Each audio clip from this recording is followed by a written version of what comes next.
हाय बच्चों, आशा करता हूँ कि आप लोग ठीक होंगे। आज कल हमने सूरदास जी के पहले पद और दूसरे पद की व्याख्या जाना था। आज हम तीसरे और चौथे पद की व्याख्या जानेंगे। इसके पहले हम एक बार फिर से श्री सूरदास जी के जीवन परिचय के बारे में दोबारा देख ले रहे हैं।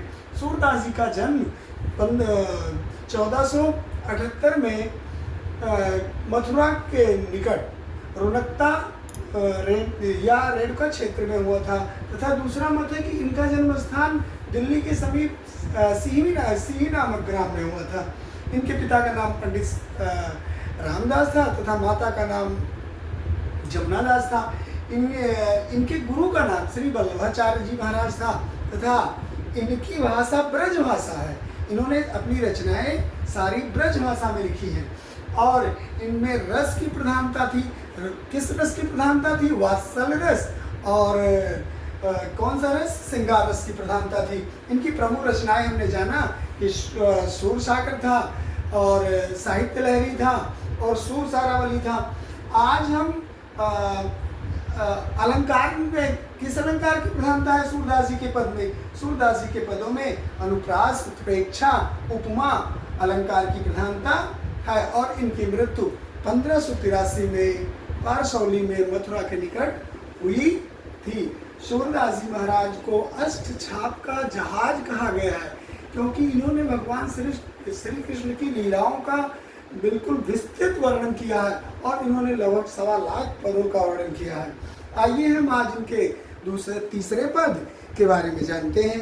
पहले हम पढ़ के जानते हैं कैसे कि हमारे हरि हरिहारिल की लकरी मन क्रम बचन नंदन नंदन उर या दृढ़ कर पकड़ी हमारे हरि हरिहारिल की लकरी जो जागत सोवत स्वप्न दिवस निस कान कान जकरी हमारे हरि हरिहारिल की लकरी सुनत जोग लागत है ऐसो जो करुई ककरी सुतो व्याध हमको ले आए देखी सुनी न करी हमारे हरि हरिहारिल की लकरी या तो सूर तिने ले सौंपो जिनके मन चकरी हमारे हरि हरिहारिल की लकरी। चौथा पद क्या है कि हरि है राजनीति पढ़े आए समुझी बात कहत मधुकर के समाचार सब पाए एक अति चतुर होते पहले ही अब गुरु ग्रंथ पढ़ाए बड़ी बुद्धि जानी जो उनकी जोग संदेश पठाए उधो भले लोग के आगे के परहित लोटत धाए अब अपने मन फेर पाइए चलत जो ते चुराए ते क्यों अनीत करे आपुन जे अरि और अनीत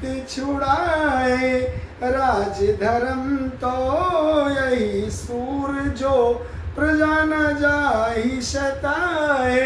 आइए बच्चों, अब इनकी व्याख्या जानते हैं। पद नंबर 3 है क्या कि हमारे गोपियां कहती है उद्धव से कि हमारे हरि हारिल की लकड़ी, जिस प्रकार हारिल पक्षी अपने पैर में लकड़ी को हर समय दबाए रखती है, उसी प्रकार मैं अपने भगवान श्री कृष्ण को हर समय अपने मन में, अपने वचन में हर समय रखती हूँ।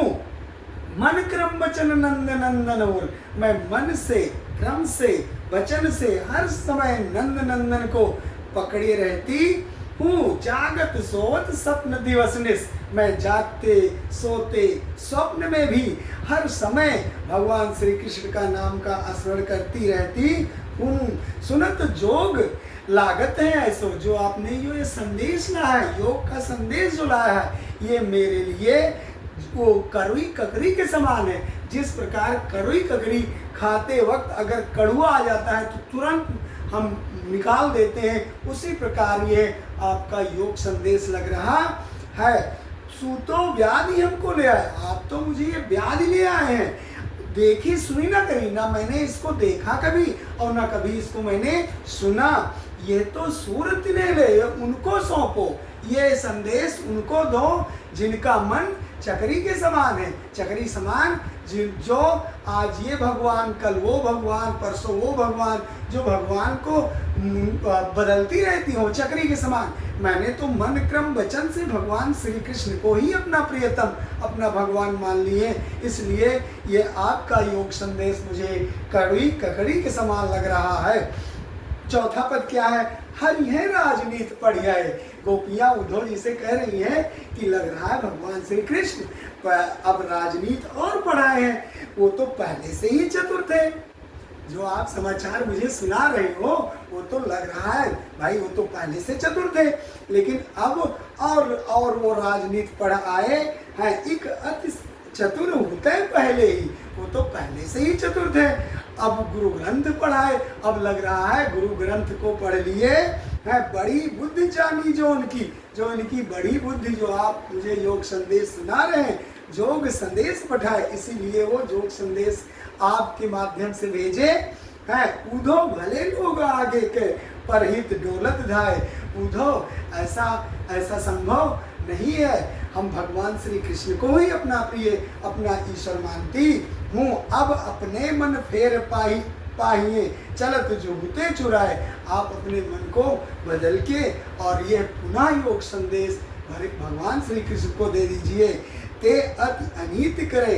भगवान श्री कृष्ण हम लोगों के ऊपर, हम गोपियों के ऊपर इतनी अनीत क्यों कर रहे हैं? जे और अनीत छुड़ाए। ये तो अनीत है राजा का। अगली लाइन में राजधर्म तो यह है सूर जो प्रजा न जाई सताए। राजधर्म तो ये कहता है मैं तो उनकी प्रजा हूँ।